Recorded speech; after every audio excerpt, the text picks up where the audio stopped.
RER Information. Et nous retrouvons tout de suite le journal présenté par Éric Michel. Bonjour.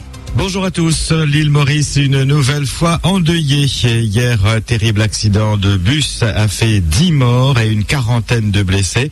Selon les médias de l'île Sœur, les freins du car ont lâché au moment de négocier un virage à Sorèze, dans le nord-ouest de Maurice.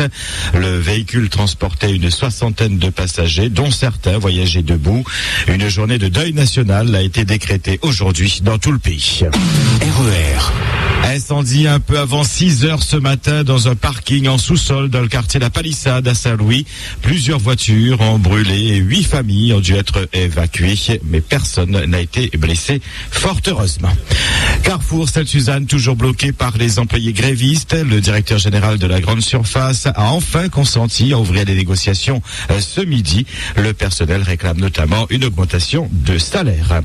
Nouvelle grève à la Cermat au port. Les dockers réclament la réintégration de la maintenance des portiques et des chariots cavaliers à la Cermat, alors que cette maintenance a été confiée à une société concurrente. Coup de colère des parents d'élèves du lotissement Bel Air à Beaublanc-Sainte-Rose hier matin. Depuis plusieurs semaines déjà, ils ont alerté la mairie et la CIREST du manque de sécurité lors du ramassage scolaire. Les enfants sont obligés de traverser la route nationale et les voitures roulent particulièrement vite sur cette zone. De plus, le point de ramassage est dépourvu d'abri et d'arrêt de bus. À plusieurs reprises, selon Virginie, la maman des 2 petites filles, elle a failli se faire renverser. Et devant l'inertie de la mairie et de la CIREST, ses parents ont bloqué le bus hier matin, exigeant une réunion avec les élus, ce qui s'est fait dans la matinée. Et l'action a payé, puisque d'ici la rentrée du 16 mai, des panneaux de signalisation seront installés et un arrêt de bus sera aménagé. L'élu du coin et la CIREST se sont engagés à interpeller la région pour la réalisation de ralentisseurs, des parents qui vont rester vigilants. RER. La préfecture retire de la vente le ciment Lyon-Vichor. Dans un communiqué publié hier après-midi, le préfet indique que ces sacs de 25 kilos sont non conformes et dangereux en raison de la présence de chrome 6 à des taux excédant la norme. Des taux qui peuvent entraîner de graves allergies en cas de manipulation humaine. Dans son communiqué, le préfet demande à tous les particuliers ou professionnels qui ont acheté ces produits à ne pas les utiliser et à les rapporter auprès du détaillant ou du professionnel auprès de qui ils les ont achetés. Les produits seront remboursés par le vendeur.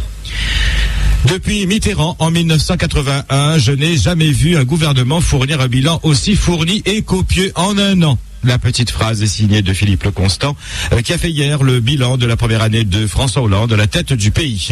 Emploi d'avenir, augmentation de la LBU pour le logement social, création de nouveaux postes dans l'enseignement. Le patron du PS se dit fier de ce bilan, précisant qu'on ne peut pas juger sur un an les 60 engagements pour la France et les 30 engagements pour l'outre-mer pris par François Hollande pendant sa campagne. Cela se fera sur 5 ans. Le contexte de crise économique, le chômage et le coût de la vie qui augmente. Le bilan n'a pas l'impact dans l'opinion publique que, comme le PS le souhaiterait, ajoute encore le patron du PS. Mais pour marquer le coup de ce premier anniversaire, les socialistes vont placarder des affiches dans toute la Réunion pour promouvoir les actions du gouvernement avec comme slogan « Le changement est en marche ». Coup de théâtre à Madagascar, alors qu'en janvier, Ange Radjoel avait annoncé qu'il renonçait à la course présidentielle.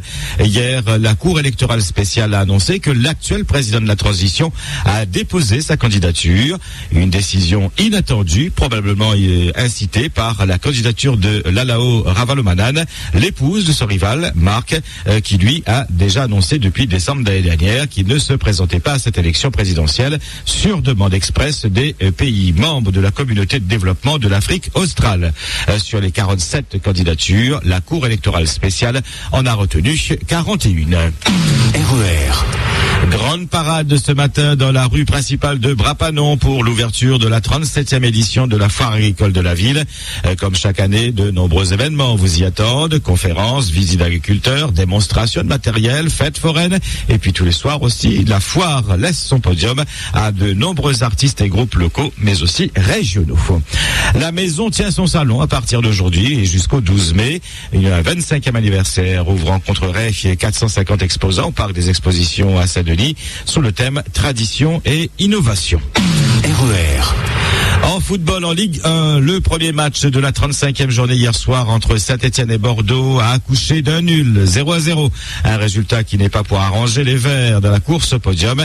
4e avec 59 points. Ils peuvent se faire manger ce week-end par Lille et Nice. Ce soir, Marseille reçoit Bastia, Troyes, Évian-Thonon, Sochaux, Lorient, Montpellier, Brest, Reims, Ajaccio, Toulouse, Lille. Chez nous, 7e journée en division 1 promotionnelle. Au programme ce soir, Saint-Louisienne USST, Saint-Pauloise Rivière Sport, la J Petite Île AS Possession et puis le Saint-Denis FC reçoit le leader, l'US Sainte-Marie. En division 2 régionale, l'AS Marsois reçoit la JS Piton Saint-Leu, le FC Aviron, l'Entente FC Ouest, le JS Vincent d'Eau, la Capricorne, ES Entre-deux, CS Saint-André et le SDFA Trois-Bassins FC. Des matchs à vivre en direct sur RER à partir de 20h dans Stade Plus. RER. Et cette édition touche à sa fin. Merci à tous de votre écoute. Bonne journée et bon week-end. RER. La radio qui vous transporte sur toute l'île.